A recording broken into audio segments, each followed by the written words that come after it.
Would you like an opinion on a financial matter you're dealing with? Whether it's about retirement, investments, taxes, or 401ks, Scott Hansen and Pat McClain would like to help you by answering your call. To join Allworth's Money Matters, call now at 833-99-WORTH. That's 833-99-WORTH. Welcome to Allworth's Money Matters. Scott Hansen here. Pat McClain, thanks for joining us. That's right. Both myself and my co-host, we're both financial advisors, and we have been practicing advisors for 3 decades and come to you on the weekends being your financial advisors on the air. Yes. It's always good being in the studio here talking about stuff in financial matters. And yeah, little things, big things.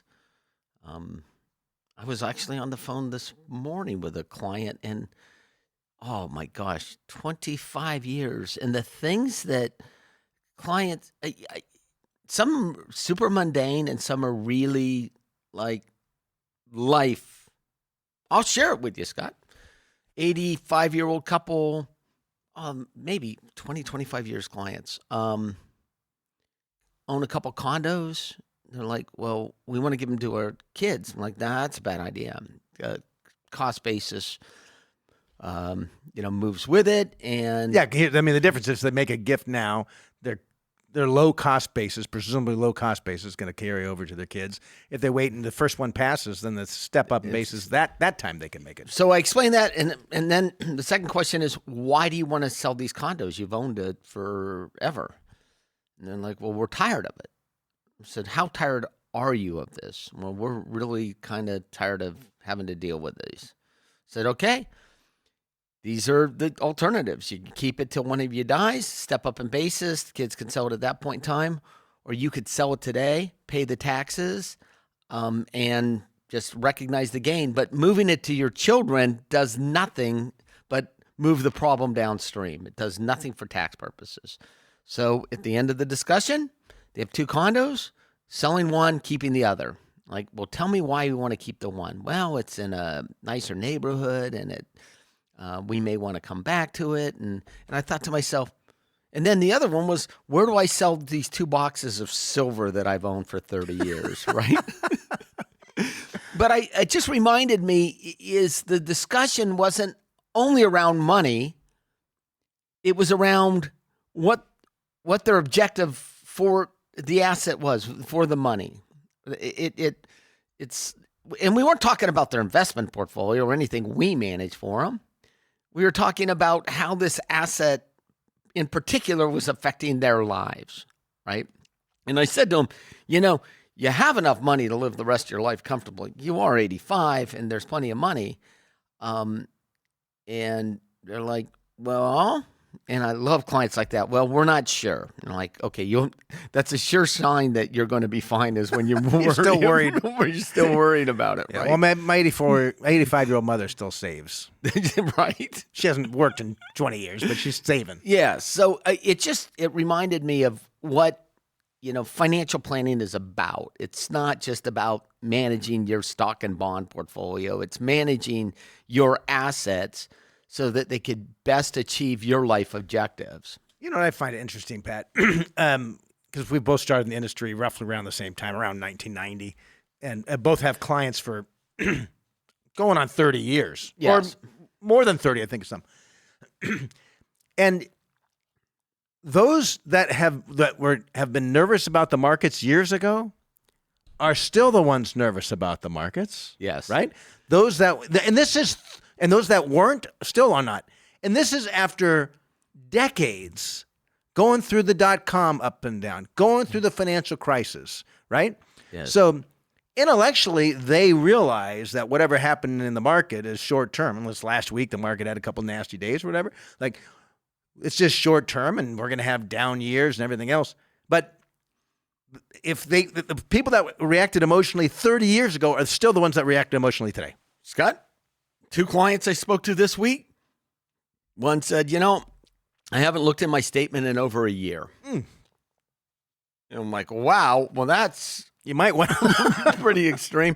And then the next day, clients that look at their account balance on a daily basis.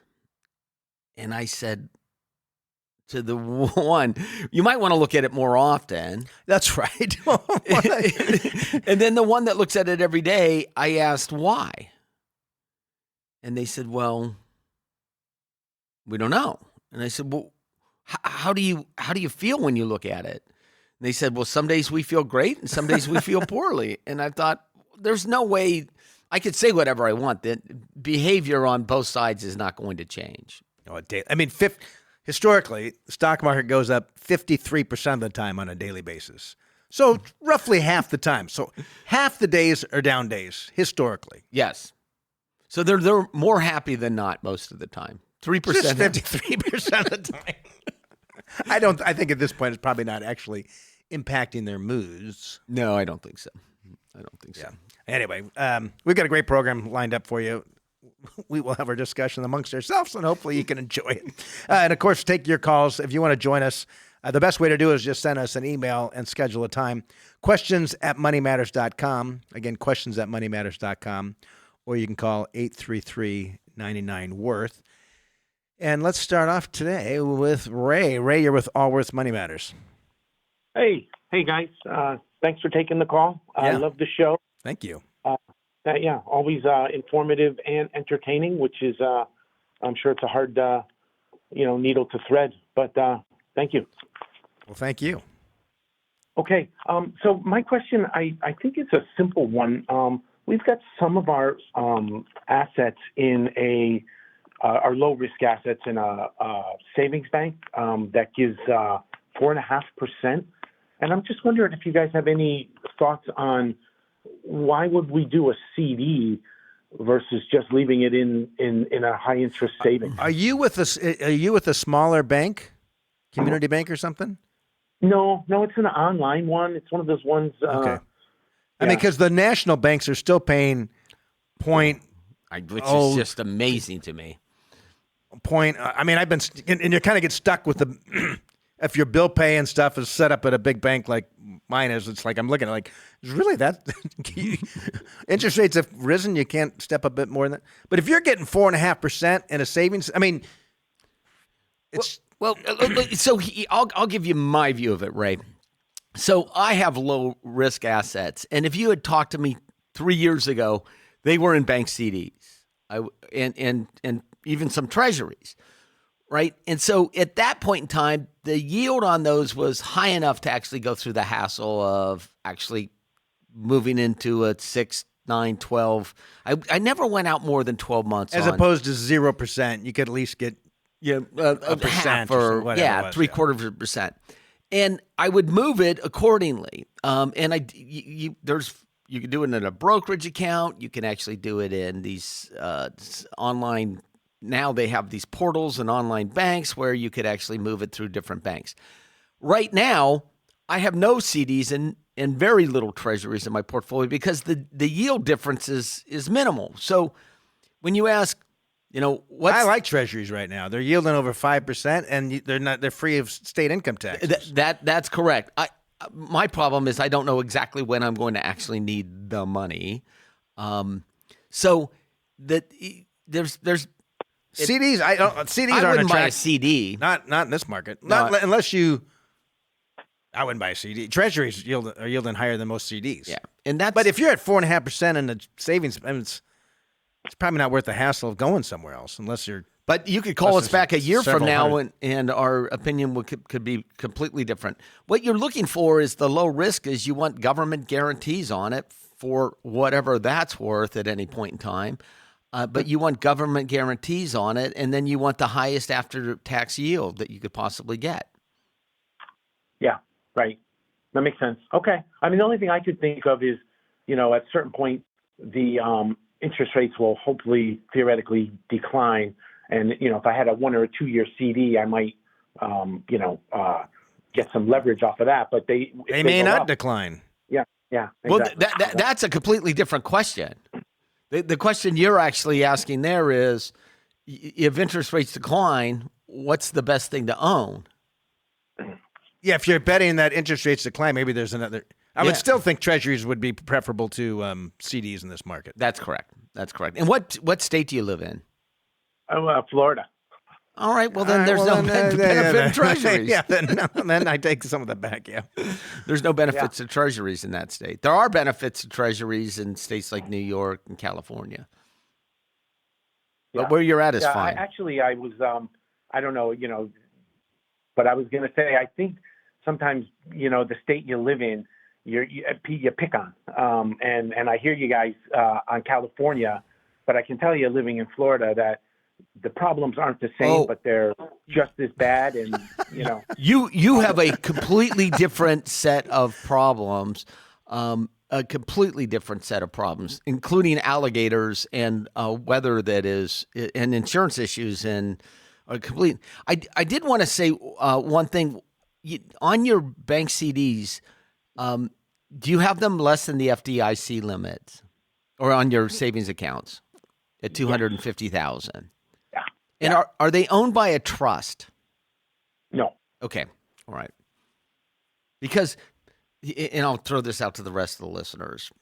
And I've had these discussions with more banks than I could possibly tell you about, which is the FDIC limit is $250,000 per person, except if there's two owners on the account, it's $500,000.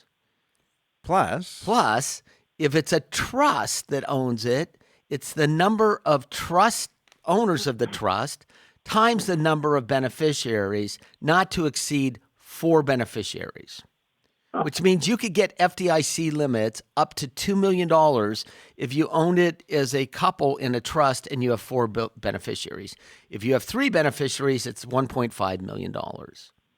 So back when I was buying CDs, I would buy them in a brokerage account, and for some clients when it was appropriate. And they would always say, well, the FDIC limit is $250,000. And you're like, well, it's not. It's not. But that's for the rest of the listeners. So, and there's also, I very appreciate the call. A lot of financial institutions will have accounts now where they will, when you exceed those limits, it gets brokered a bunch. We do that for our clients. It gets brokered amongst a bunch of other CDs, so you get that limit that goes far in excess of. But I don't know why FDIC actually matters anymore, because if everything is like First Republic Bank that went under in California, the FDIC just stepped in and backstopped everything. Well, essentially, my homeowner's insurance policy up for California, up for renewal. Right? Okay, did you get it renewed? Not one got canceled. I'm on the FAIR plan. Oh, okay. I've got a cabin. That's on the. I don't know why they call it FAIR plan. Well, I know, because it sounds good. But anyway, talking to the insurance agent, and just in the area it's at, like I have earthquake covered, and so she was explaining that here's the limits on the earthquake, like because there's high deductible. And she said you can buy some supplemental policy to bridge that gap. It wasn't even that. I said, if there's this big of an earthquake in that region, and tons of homes I said the government's going to come in and that's just reality. Well, this caller was just from Florida. Those are obviously issues that anyway. And insurance, like I think about insurance is you insure those things that are difficult for you to self-insure. Correct. Large assets. Home, you want fire insurance. Liability for unknown accidents. That's that a will huge occur. one. That's the biggest, probably the biggest one. But I'm also a big fan of large deductibles. I think about a homeowner's insurance. I mean, you don't want to have a claim on your homeowner's policy anyway, because it stays with it forever and jack your premiums So up. if you've got a claim of $2,500, you're or like $5,000 or $10,000, you're like, I'm not turning this. So you might in. as well have a high deductible. Yes, Same because thing you're on probably not automobiles. going to turn it in anyway. You'll save a lot doing that. Anyway, but it's an insurance issues an issue in Florida. It's an issue in lots of different states. Well, but part of it is the reinsurance. Part of it, the reinsurance company, because they all go back to. Yeah, so there's a layer behind your insurance company. It's called as reinsurance, which protects against large claims against an insurance company. And the reinsurance marketplace has become very, very expensive, which actually feeds down into catastrophic claims. Like you think about these Paradise fires in California and the big hurricanes and tornadoes, those actually will then leave the insurance company and go to what's called a reinsurer, which is a bigger, but which these guys, the reinsurers, they either strike gold or they go bust. And right It's now partially that. It's also the regulatory agencies because they limit how much insurance companies can charge, how much the premiums. So companies are just saying, fine, we're just not going to write in that state anymore. We're not going to write in those areas. We're just out. So instead of letting the free market decide, if you're in an area that's prone to hurricanes, well, obviously you're going to pay more. Or if you're in an area that's prone to wildfires, obviously you're going to be paying more. yes. But when the states are regulate so tightly that most carriers just say, I'm not even going to bother, then it's an issue. We don't even know what the fair market price is any longer. Excellent point. I'm truly. It's like, how does the insurance company actually underwrite risk if they actually underwrite it and then the government says, no, it can't be like that. And in fact, this is actually how, capital markets, fair markets should work is that, look, if you're going to build your house in the middle of a dense forest or on the beach where there's hurricanes, then there's a cost associated with that. You should realize there's a chance there's going to be a catastrophic issue. Yes. And a cost of that. Anyway, I don't know. They call it going bare in Florida. I read an article last week. I think they call it going bare, which is people that own their homes outright just decide to forego the insurance altogether.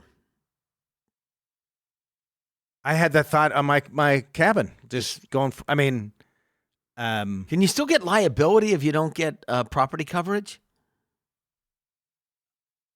I don't know, but I had to buy a separate liability policy for not very much money. Oh. And I'm grateful for the fair plan. It's the taxpayers are subsidizing it, frankly. And I think every state has their own. Most states have their own. No one deserves a subsidy from the government more than you, Scott. Well, every once in a while, the state. You realize the state of California, the top income tax rate 13.3. It's actually higher for working professionals. They raised it this year.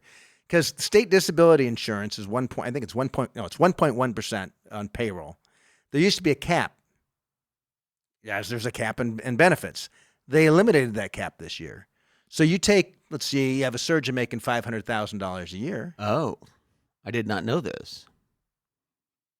They pay 1.1% on their entire wages. Yeah. So 14.4. So that's why I like owning treasuries. So I don't send more money to the state of California. Anyway, let's go to Baltimore. We're talking with Bill. Bill, you're with Allworth's Money Matters. Hi, Pat and Scott. Hey, Bill. Yeah, I have some retirement tax optimization questions. Talking about subsidies. Okay. How do you, my thing is looking at Roth conversions versus taking ACA tax subsidies. Okay. If ACA tax subsidies can be worth $20,000 or more per year for a couple, yes. How do you compare taking the subsidies versus doing Roth conversions? If you have the money to pay the tax on the Roth conversions or in early retirement, you can control your income. And how old are you? I'm 60 and my wife is 60. And how much money do you have? 60 or 50? 60. Okay, you're both 60. And how much money do you have? Give us a breakdown. And the ACA is the Affordable Care Act, so it's going on the exchange and it's the subsidized. And we use this technique often.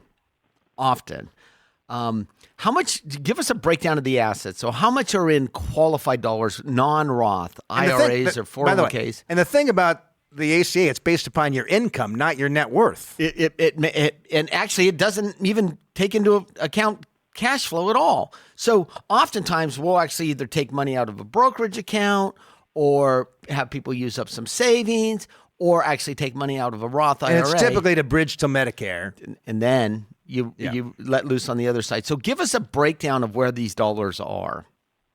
It's about 50% non-qualified and 50% qualified.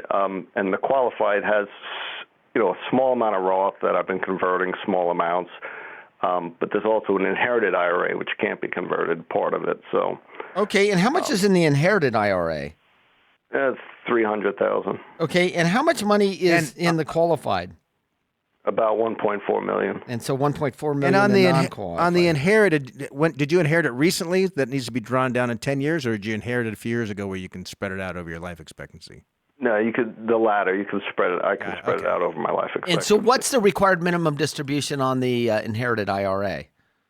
Oh, it's about $12,000. It's not much. This is a perfect situation. And then, what's your income right now?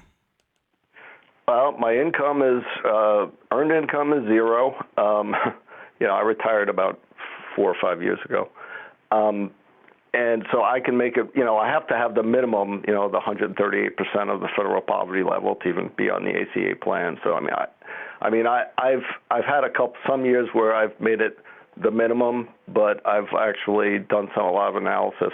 Former software guy, and it may be prudent to forego some of the subsidies, not all of them. I don't know. That's just my analysis. I've been studying it for a while. Well, I mean, it comes down to running the numbers, both this year, next year, but also what it looks like when you have required minimum distributions 12, 13 years out from now. But right. Well, I've looked. Well, I'll be 75, minus 75, the RMD age. But I guess is the goal. If I can consistently stay in the 12/15% tax bracket, may have to veer slightly out of that in some years. I mean, would that be that? I think would be the goal. Yes. Correct. Yes, maybe, right? So you're actually working on two windows. One is until you actually qualify for Medicare, right? And then the other is between Medicare and the required minimum distribution age. And those are two different windows that you're going to operate in. So my guess, and if we ran the numbers, you're not going to do any Roth conversions between now and Medicare. You're going to keep that low income so that you can. What are your premiums now for medical? Well, like I said, a couple of years ago, it was virtually free, but right now I'm doing it's a couple $100 a month. So it's still virtually free. Yeah, it's pretty. It's almost free. Yeah. So my guess, and if we did the numbers, is that you're going to keep that low income until you hit Medicare age at 65, and then you're going to actually leave all that behind you and start a new analysis about what I should do in terms of Roth conversions, and it will be dependent upon life expectancy, right? What you think your life expectancy is if there's no change in your medical, and you might decide that you're going to run yourself up into a higher tax bracket prior to required minimum distribution so that you don't go from a 15 to a 31 overnight. Right. When I looked at it, if I don't, start now, I veer out of the 12/15% tax bracket a bit more than if I forego some of the subsidies. So I don't, and I guess the other thing is how do you quantify, the widower, taxes, extra taxes, and I guess you really can unless you have a. When you start going out 10, 20 plus years, it gets murky. We don't know what tax law is going to be like. It gets murky. Maybe it's maybe the tax rates are lower and we have a value-added tax in this country. But so you should be concentrating on two things. One is taking that non-qualified money and making it as possibly tax efficient as you possibly can. Yeah, totally agree with you. So you can control. So that you can control all that. So what happens is, do you have any bond in your non-qualified account? No, but I do have cash, and some of the cash is really more for flexibility because we weren't sure about housing and where we were going, some of that. So yes, it's not the most tax efficient. It's going to become more tax efficient as time goes on. But no, I don't have any bonds, but I do have a fair amount of cash, which wasn't so bad a few years ago because you weren't making much, but now it's funny. You make money. Here's a funny thing. Like you've got mixed feelings about the higher interest on your cash. You like the interest, but you don't want it to cause your health insurance premiums to go up. So it's the same. You pay more on your health insurance, but you get more interest. That's right. It's probably a wash anyway. But yeah, it's in it. I think I'm trying to solve a problem that can't be solved. Oh, I mean, no, you no, have it to- can be solved. How much money are you living on a year? Base expenses between 60 and 70,000 a year, Okay. and then I'd throw in with 20 plus K for travel. Okay. So take this $100,000, right, and figure out how much money you need in that non-qualified account in order to and the inherited IRA distribution, and then figure out how to qualify for that ACA as long as you possibly can. And don't worry about the Roth conversions. I wouldn't worry about it until I wouldn't even consider the Roth conversions. I'd concentrate all my energy on qualifying for the ACA. So you would take it year by year. And so you just, and I guess to think about it that way is that, yes, tax projecting and planning is a good thing, but you can't really count on it that far into the future. the further you go out, the more murky. It's an unknown. Yeah, but you still have 10 years after you actually get to Medicare to actually work with the Roth And conversions. aren't the ACA premiums based upon your previous year's income? No, it's the current year's estimate. I mean, Yeah. so you Okay. estimate, and then at tax time they true up. Yeah, you know, whether you might owe some money if you made more than you stated, or you get refund if you made less than I you was stated. confused. If you now were with the sitting with Medicare surtax. if you were sitting with one of our advisors, we would concentrate on the ACA and kick the can on the We can Roth. run the numbers, but I know the savings so great. it's unbelievable. There's a It's difference. maybe 20 grand a year. Yeah, like a few years ago, I mean, we for a gold plan, I mean, we virtually paid $10 a month. And no one deserves as I said earlier to Scott Hansen, no one deserves a subsidy more than you. Well, with the investable and, you know, assets. I live Hey, in a high- look at- fairly high tax state, but thank God I it's sit not down. as- I sit down. I haven't done this in years, but sit down and play Monopoly with my kids. What are the rules of the game? Right? These are the rules of the game. We all understand the rules. If you're a wise player, you play to your benefit within the rules. You didn't create. Congress created this mess. You're just being prudent by navigating yourself through this. And anyone who's listening think, "Well, I have a problem with it." Like everyone on their when they do their taxes, if it's everyone. legal. Yeah. If it's legal, you can do it. They created it. Look, it's not our opinion to pass moral judgment on these rules as financial advisors. It's our opinion to use the rules to the benefit of our clients. That's what it is. And as long as you're not outside the rules, you're fine. I would concentrate 100% on the ACA and not worry about the Roth until after Medicare. Okay, well, thanks for the discussion. Yeah, Not and not good. only that, we do it. Our advisors do it all the time. It's pretty common because with medical insurance is Unbelievably expensive. Well, it's not relative to the benefits you receive. It's probably not that expensive. you mean like years ago when the I'll never forget this a long time ago. His medical insurance Anyway, thanks for the call, Ray. his Bill. medical insurance was covered by his company. He was retired. We had free retiree medical insurance, and then they started charging him, I don't know, 80. It was so negligible. And he's complaining on and on about this company screwing him and stuff. And then, like 5 minutes later, he's telling me about his knee replacement and how awesome it is. He's out golfing now. He hadn't been able to golf in a few years, and how great his life is now because of his knee replacement. There was a complete disconnect between the benefit of modern medicine and what we can actually do now, and the cost. Yeah. It's like there was no correlation. Humans are great, aren't they? How we can segment things in our Oh, mind. I do the same things. We all do. Isn't Yeah, it of course, great? I know. Aren't we great? We're all a little crazy, I think. Yeah. Well, I mean, if there's a base for comparison, if everyone's a little crazy, then no one's crazy. Think about it. Well, then no one's crazy, maybe. Let's go. But this kind of planning for medical, it's it's yeah. I mean, a lot of people say they got to work. People want to retire young. That's the number one issue. How am I going to deal with medical insurance? Yes. You think about what it would cost him, $20,000 a year in premium, and he's living on 80 now? At least $20,000 in premium. Yes. Yeah, I mean, I think look at what my plans cost me.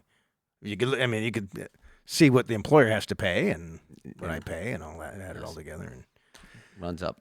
Yeah. Let's talk now with Owen. Owen, you're with Allworth's Money Matters. Hi, guys. Hi, Owen. Hey, thanks for taking my call. I absolutely love your guys' podcast, or I'll call it a podcast. That's how I listen to you. Good, Well, thank thank you. you. You betcha. I got a question about income. So let me give you a little bit of background, and I can tell you where I'm coming from. All right. So I'm 59. My wife's 59. She's been a stay-at-home mom for 25 years, so she hasn't had a working history. I sold a business back in 2022, and I've got that buyer paying me out over 10 years. And what they're doing is they're paying me $210,000 a year. I'm a year and a half in a 10-year plan. Okay. So I kind of have a fiscal cliff. So when Yep. that payment ends, I got to get used to that income, right? Well, you got to So- plan for if you spend That's the right. entire 210 today, then you're going to be living on nothing 10 years from now. That's right. 8 years from now. That's yeah. right. So I've done accumulation, and I'm close to my trigger number to where I just kind of want to back off of the accumulation and convert to income. Okay. So cash is paying pretty good right now, 5.3 plus or minus, but that's not going to be forever. I'm thinking normal cash after the Fed gets done cutting and hitting their 2% mandate. I think cash will normalize probably between 3.5% and 4%, just guessing. And I would love to generate between 5 and 6%, somewhere in that range annually. And to do that outside of where cash is going now, how does one go about doing that? I'm not seeing any bond funds paying anything really over 3 or 4 unless it's a junk bond. Well, let us follow up with a couple questions. What other assets do you have? Do you have any money in 401ks, IRAs, brokerage accounts, anything like that? Yes, I've got, let me do the math here. I've got $6 million in IRA. I've got 500,000 in a Roth and 500,000 in brokerage. You've done a nice job in that IRA at 50. Yeah. I had a chance to convert to a Roth when I originally started with that whole mess, but I didn't have 2 nickels to rub together, so I didn't want to pay the tax payment. And you sold this business. How much cash did you get out of the business up front? Nothing. Okay, so I'm it was I'm all playing- on. It was all on a note. It is. And what were you earning before that time? Oh, I was paying myself around that same Okay. out of the business. 210, and that's everything, dividends, everything out of the business, earned income, the whole Yes. bit. Yeah. I have no debt. How's the IRA invested? Well, up until about a month ago, I got about 5 million of it just sitting in cash right now, and I've got the 2 million still in the market. And what was it before you said up until a month ago? How has it been invested? You didn't get $6 million By being in cash. by being in cash. No. So I was my original investment 12 years ago. I just shoved everything into Apple, and up until the end of the year, I realized it's kind of been dead money. So I made a change and switched it to NVIDIA, rode that up until about a month ago, and that really lifted it. And I was kind of done playing on that train. Okay. All right. So You do realize Yeah. you've gotten you can either count that as skill or count that as luck. If you were That's luck. okay, even if you were a professional money manager, I would say that's luck. okay. So here's always luck. But here's luck counts too. You're in the final phase, right? You're in a deaccumulation mode. Sort of. This is going to continue to grow. You're not touching your IRA. That's right. You're not touching your IRA for quite a while. You should manage this money just like a pension fund would. Right? So what is a pension fund? How does a pension fund manage its money? Well, their timeline is in perpetuity. It's forever, right? And and who are the recipients of their returns? Retirees. right? And what do they try to do? They try to manage the money for long-term benefit without too much volatility year to year because they've got stakeholders that are watching them. That's right. Right? Because if you talk to some pension managers, they're like, I don't know why I wouldn't have 100% of this stuff in equity, but they have to pay out and they want a pretty. So if you look and they'll get fired down in a bear market. Yeah. So if you look at what's called modern portfolio theory and a stock bond mix, that's with what a little bit of real estate, a little bit of alternative, but that's right. That's right. That's how. If you were sitting in my office, I would say, okay, Owen, those days of NVIDIA and Apple are behind us. We are managing this just like a professional pension plan would. And it's going to... Yeah, because right now you went from two major extremes. That's right. Betting on an individual company to cash, right? Like there's right? Two major extremes. So when you ask about income, income is derived from three things, right? Interest, dividends, capital gains. Those, right? And so people were like, well, I just want income. You're like, you can sell a stock and get income from it.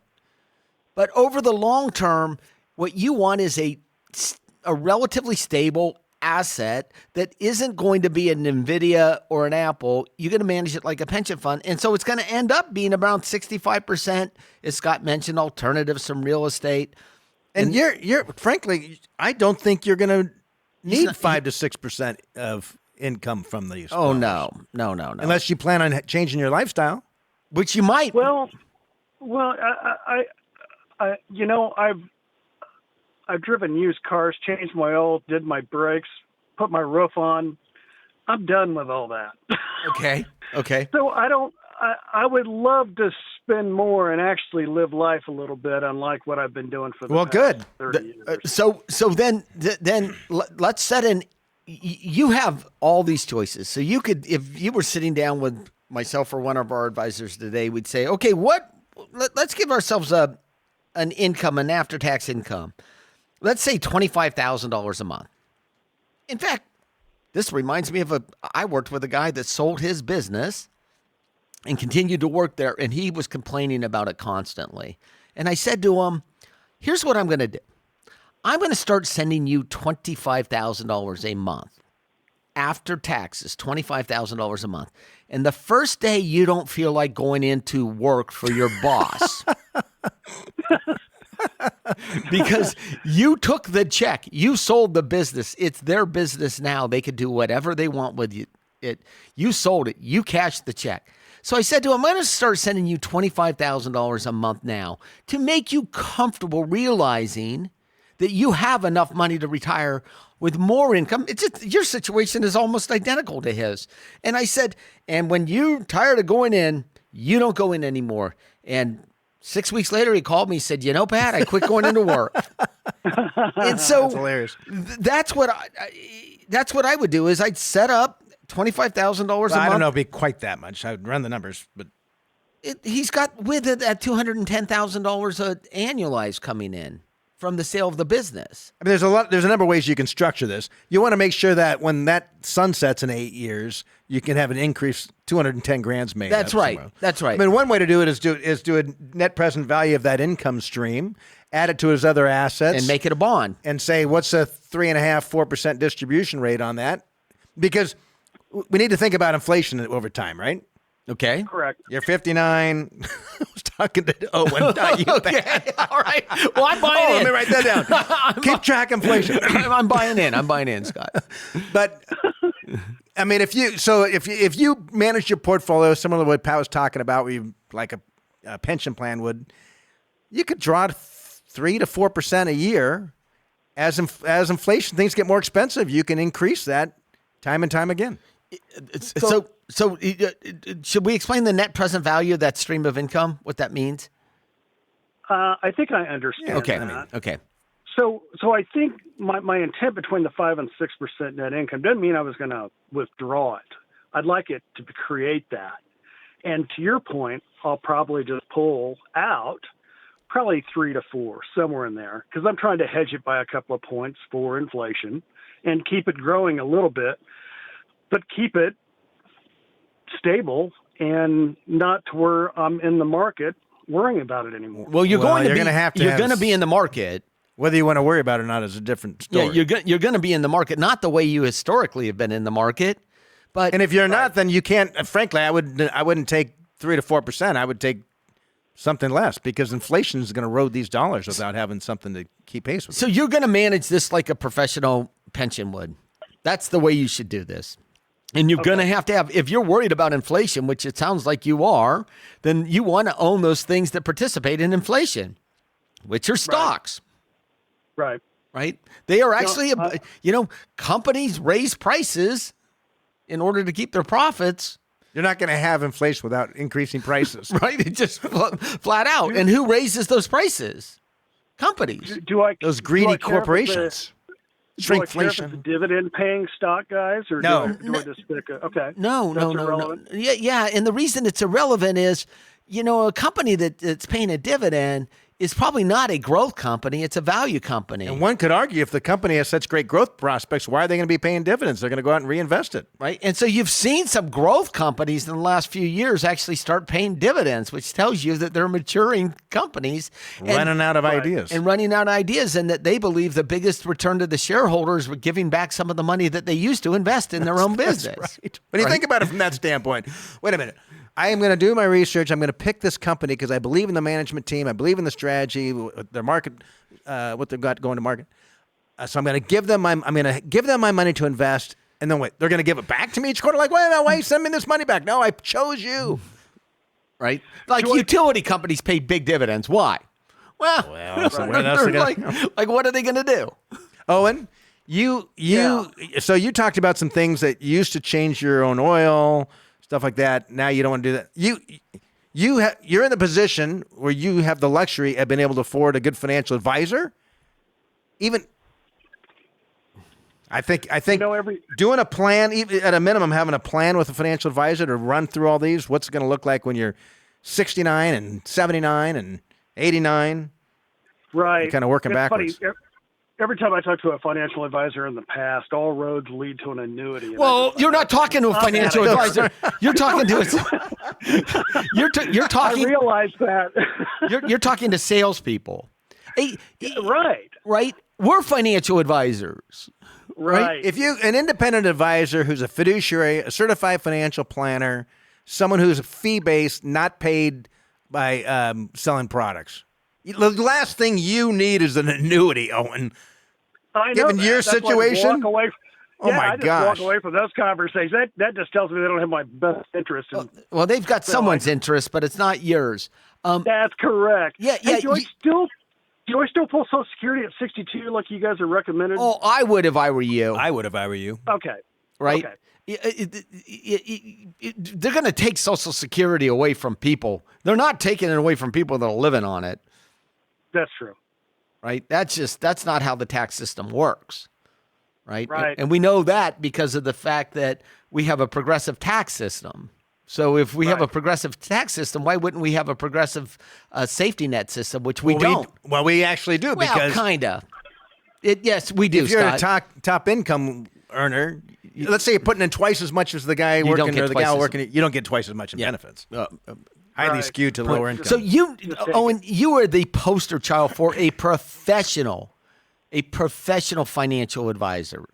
A professional, not a sales guy, someone that sits down with you and actually conducts a plan, does the analysis and says, this is how, and then you would say to him, okay, how did you get there? Right. How did you get there?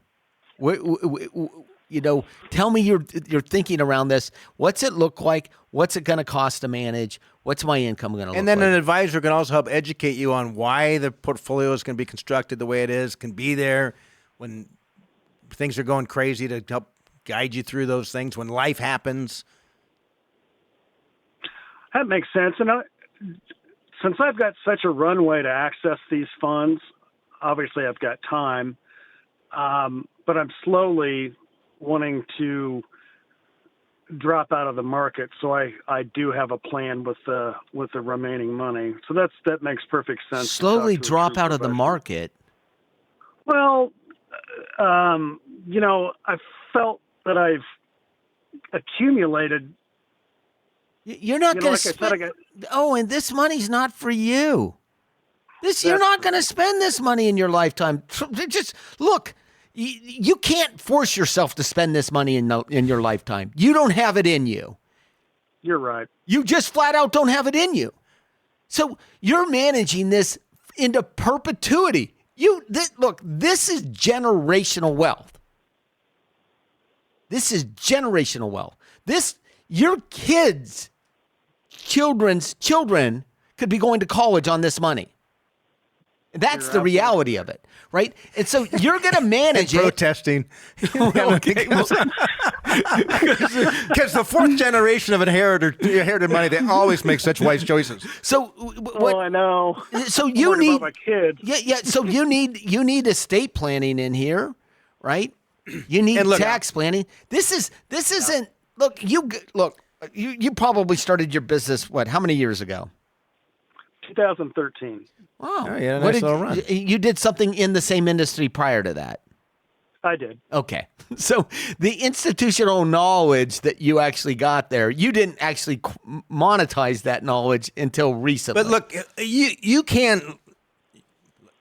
are at the level, you could say, you know what? I want nothing other than CDs in my portfolio. And you'll be fine. And if that's the case, then you need to run a financial plan based upon cash historically has done about half a percentage point above the rate of inflation over history. That's correct. So it means that either you can only spend 0.5% a year, or you're going to be eroding your principal as far as purchasing power. And you might, you would want to run those numbers and see what the cost is by being, as you stated, out of the market. He's too smart for that. He's going to come to the end. I understand. You're going to come to at the end of this process. You're going to come up with okay, this makes sense. I'm going to manage this so that it can live for 30, 40, 50 years. I'm going to manage it like a pension fund, and hopefully your children won't blow it.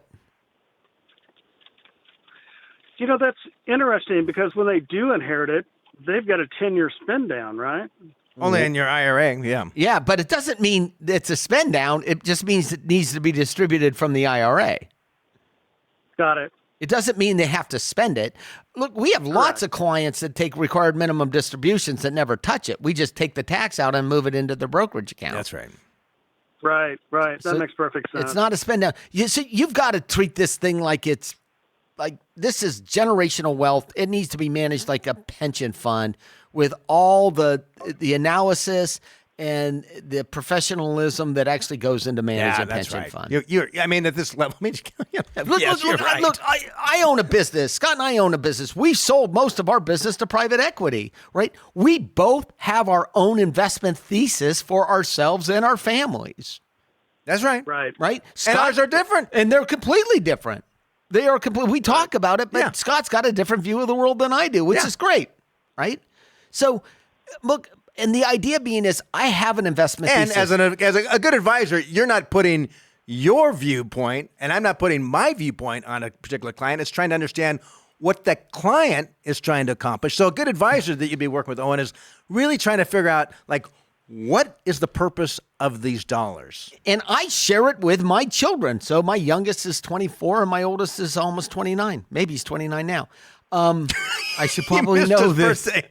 Was yesterday. Oh. But I share with them, my wife and I have sat down with the kids and we're like, look, this is the investment thesis. This is how the money is being managed. This is when you inherit it, this is what we expect from you. And by the way, here's the professional managers that will actually manage the money. I like that. Right. Which is why you actually want a decent sized investment advisory firm, because you want the money to stay in the same institution. Your financial advisor is not going to be with you forever. Correct. In fact, it's okay. They're going to retire. They're going to die. Yeah, it's okay to actually start with a 50-year-old advisor knowing that they're not going to manage that money forever, but the firm will. Right. Okay. No, good point. All right. I like that. Congrats on the sale of the business, and congrats on picking the two right stocks. No kidding. Oh, my God. Yeah, nerve-wracking as hell. Well, you went from one extreme to the next. Complete. You're like, okay, so when I get on the freeway, here's what I do. I drive at 120 miles an hour Right. or at 10. Yeah. Or I walk. Right? That's it. Either 110 miles an hour or walking. Yeah, nothing in between. No going the speed limit. Oh my God! Just think about institutionally using that analogy, because we're going to beat this one to death. Institutionally great managed fund money is like going the speed limit, That's perfect. right? I like it's like that. going the Yeah, speed limit. Yeah.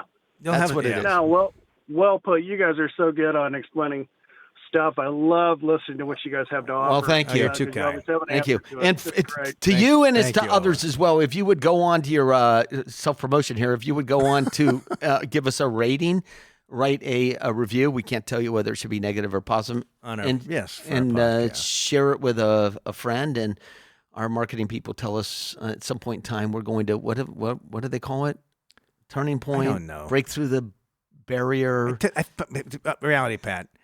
We've been doing this. Oh, and by the way, we appreciate the call. We've been doing the show 29 years. Right? Yeah, it's been 29 years. I think if we were going to blow up, it would have happened by now. We haven't become a national success. That's correct. I mean, we've got, I don't The forget how show many- hasn't become a national success. We have, 50,000 downloads of show, or something like that. We have quite a few, but it's not like we've got. I'm not, I don't know who. I don't know. You can't compare yourself to anyone now because it's either on the right or the left. There's no one in the middle. You can't say like Susie Orman. Well, there's one thing. Or Dave Ramsey. Well, there's another. yeah. Both very. But you can't say either Sean Hannity or you can't. Rachel Maddow. Yeah, you can't. So right or left. We can't compare ourselves to anyone. We're just two simple We guys. might when trying the to make a microphone turns off. But Perfect. I mean, it's funny. It's like, well, this was an interesting week with yes. the Trump. I figured people are hearing about the Trump stuff everywhere else. yeah. We don't need to be talking about that on this program. And frankly, like we mentioned before, our job as a good advisor is there to help you articulate what's important to you. Really help them figure out like what's the purpose of these dollars that you've accumulated at this point in your life. How are they designed to accomplish your objectives? Maybe your objective is I'm going to fly first class when I go to Europe or South America, wherever you're going to or travel. maybe it's to annual give basis. money to charity. Or maybe it's whatever it is. So, yeah, I mean, It's your life. It's an asset that a good advisor will actually help you form a life and investment thesis around. yeah. And whether you are on the far right or the far left, it should not matter. They should be there to. Yeah, politics should not enter the investment conversation. That is correct. Anyway, it's been great being here with you. We do this program every week, and I know we're not on too many terrestrial radios any longer. So I would encourage you, even if you're listening to the radio, start listening to us via podcast. Wherever you get your podcast, you can find us. And we've got great tools and resources on our website, allworthfinancial.com. If you haven't been there for a while, I encourage you to do so. We'll see you next week. It's been great. This has been Scott Hansen and Pat McLean of Allworth's Money Matters. This program has been brought to you by Allworth Financial, a registered investment advisory firm. Any ideas presented during this program are not intended to provide specific financial advice. You should consult your own financial advisor, tax consultant, or estate planning attorney to conduct your own due diligence.